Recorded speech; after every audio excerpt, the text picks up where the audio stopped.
Hi, my name is Tara. I have created this channel with the intention to raise the elevation of vibration. I'm a spiritual light worker on a journey to help others. Our soul's path and purpose is planned before we incarnate to this realm. When we are born, we forget. Some spend a lifetime trying to remember who they are. Here, we can help you remember and reconnect. Today, I'm going to talk about the topic of clairs. We have clairvoyance, clairsentience, clairaudience, claircognance, and clairgustus, and clairaroma. Now, the last two clairs are not part of the major four clairs, so we'll discuss the four clairs first. This is the part that gets me excited. This is the stuff that makes me really get into this. So the clairsenses, the first being clairvoyance, psychic sight, or clear vision. It is located in the third chakra. Now that we're starting to put all of this together, you're starting to understand why I chose to do the first videos in order that I did. Located in the third chakra, it's the most common known clair. It's the common known psychic sense, also referred to as ESP. When you show signs of clairvoyance, you may see flashes of light or speckles, or you may find yourself often daydreaming, precognitive vision, having thoughts or flashes of things before they happen. You may be able to see people's auras. Remember, we discussed aura energy the other day. It all comes together now, my friends. You start to see how the universe fits together. You get a great sense of direction, both physically on the spiritual realm and the physical realm, so you could find your way around and navigate easily, probably without a navigational system or a map. You have a affinity to connect with beauty, vivid imagination, vivid and frequent dreams. Your creativity will flow. You can see floaters out of the corner of your eyes, or as I see them, little microburst, I call them, floating pieces of energy particles. And you have a great envisioning of planning for the future. Did you know that we may have had some clairvoyance in the Bible? In the Old Testament, we're looking at people like Abraham, Jacob, or Daniel. And then in the New Testament, we have people like Joseph, Peter, and Paul. If you experience at least 5 of those signs, you should start paying closer attention. Are you getting headaches, seeing colors? You can be opening and becoming more aware. Amethyst, clear quartz, and moonstone are all great gemstones associated with the clairvoyance psychic ability. Do you see spiritual energies or beings? And do you give messages? Do you see what others cannot? There are different techniques to help practice and develop your clairvoyance.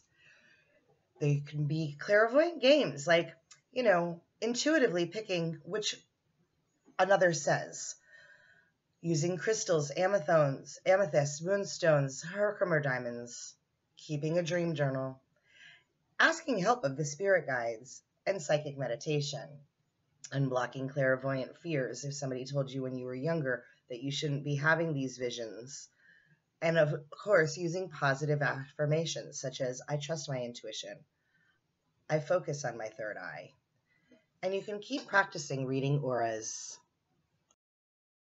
We also have the perception of clairaudience, which is psychic hearing. It's the sixth sense, ruled by the throat chakra and by the ear chakra. Do you keep hearing repeating words or phrases? Have you had a medium repeat the words or names to you? Do you hear your name being called? Clairaudience psychics may ask you, how does the name Ginger associate to you? How does the name Rosie associate or connect to you? They may be getting in touch with a family member, or they may be getting in touch with a past pet.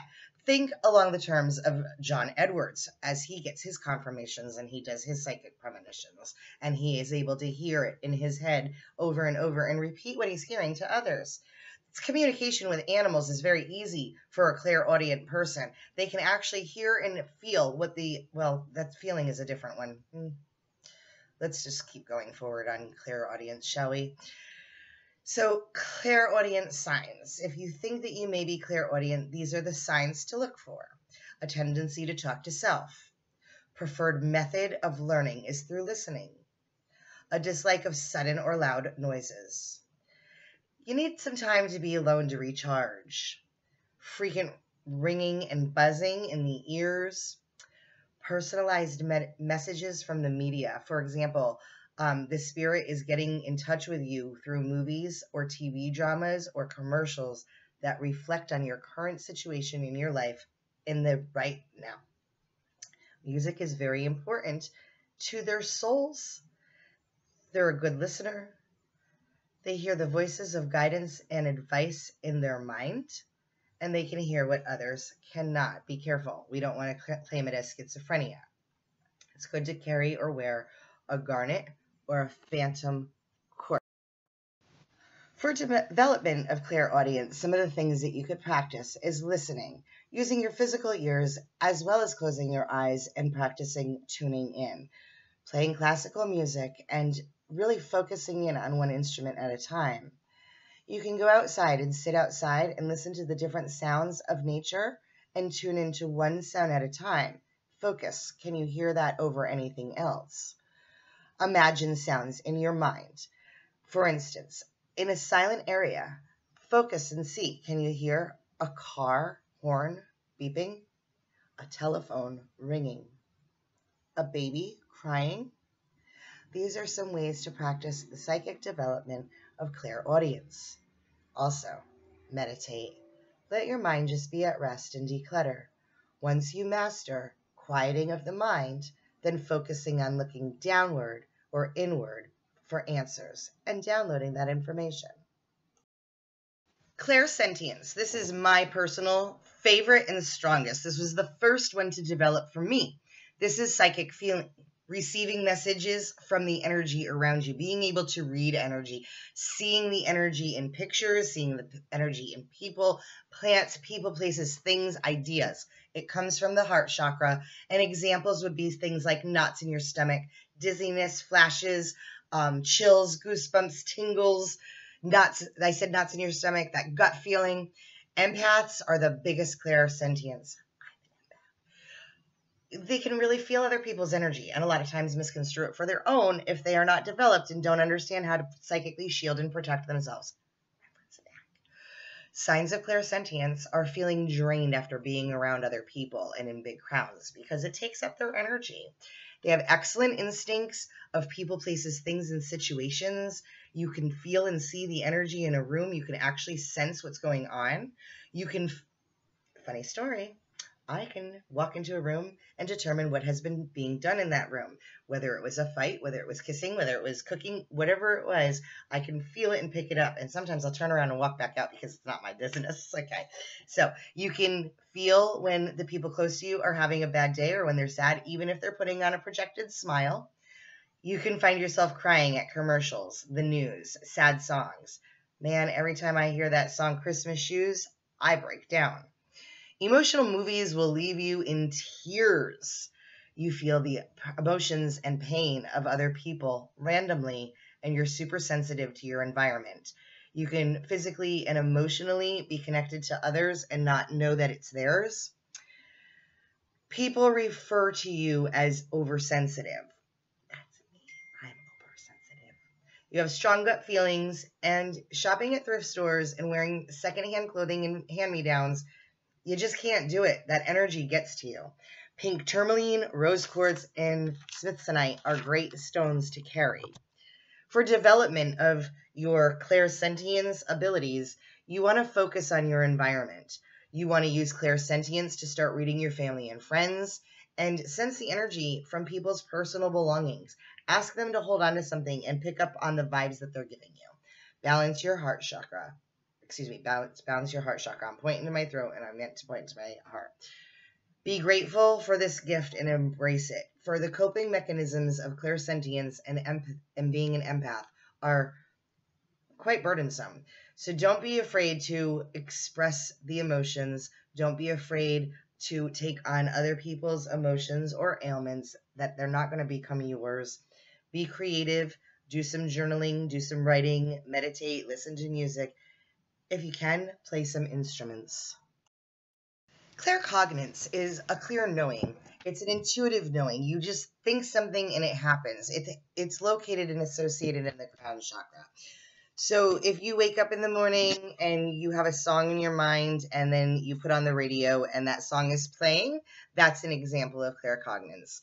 Receiving and knowing impressions, thinking of a person and they call you or they text you.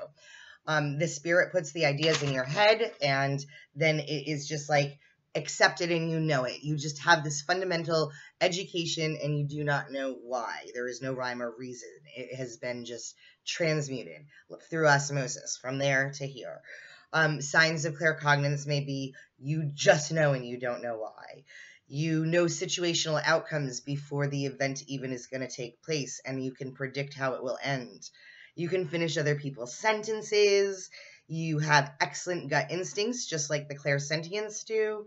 You can innately connect and feel when other people are lying to you. So if somebody's being sketch or shady, you totally can feel it like that. Ideas pop into your head. And when you just know something, it's a claircognizant moment. Gemstones would be sugarlight and crystal, clear crystals. Developments are affirmations such as I am psychic and intuitive. I am connected to my inner vision.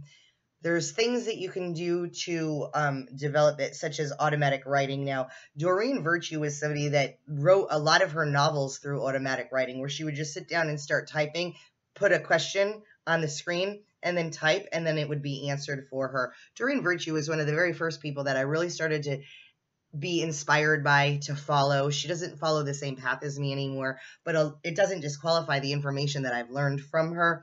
And I'm very thankful and grateful to the fact that she has put out all this content while I was in my youth, while I was in my 20s and 30s, so that I could study it, understand it, and now bring it to you on my own.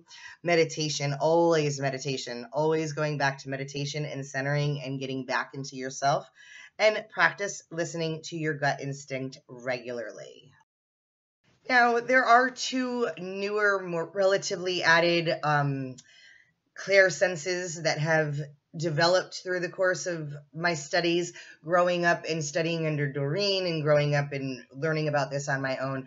I did not know of Clairaroma or Clairaudience, which is clear smelling, but this is like you can smell a deceased past one, or if somebody that you're thinking of, you can smell their perfume. You can smell an item, like if you say your mom is craving a Big Mac, then you can smell that even though there's no Big Macs around, or she's eating a Big Mac, you might be able to smell it. Things of that nature. This is the gift of clear smelling. It's evoking the memory and emotion of a situation, smelling things that are not physically there. They're not physically with you, that it's physically impossible to smell. And then there's things like clair tasting, the clair gustus, intuitively tasting. Clues on how someone passed on can be picked up through clair tasting, identifying your loved ones in a mediumship, knowing that you need specific nutrients. I know that, for example, before I even knew this was a thing, I hate milk. I don't drink milk, but when my body is like deficient of vitamin D and I'm craving it, I will have a craving for milk to get into my body, and I will go and pour myself a glass, and then I gag on it because I just don't like it at all. Development of these can be mindfulness of what you're eating and what you're smelling, avoiding salty and sweet and too spicy, doing a variety of textures and flavors in your foods, keeping a digest of things that you eat, and taste testing blindfolded so that you can really get an understanding of what you're eating. These are all things that we did as children to develop our senses anyway. Now we're using them as adults to develop our psychic awareness senses. So as always, guys, it's been a pleasure bringing this content to you. I told you that this would get a little bit more in depth, a little bit more creative, a little bit more exciting as we went along. We just needed to get that foundation laid. And an understanding of how it all ties together and how it all plays in. So I really hope that you're enjoying these messages and this information that I'm bringing to you and I'm sharing with you, sharing the content with your family and friends, hitting the like and the subscribe button, smashing on the bell notifications so that you get notified when I release new content. Leave me some questions, leave me some feedback. I look forward to hearing from you. I know I'm the queen of editing. Anyway, guys, in light and loving service, I hope that you all have a great day. Be the reason somebody smiles. Tell them they got nice eyes. Tell them they have a pretty smile. Can't see it behind the mask. Tell them they got great shoes. Namaste, guys.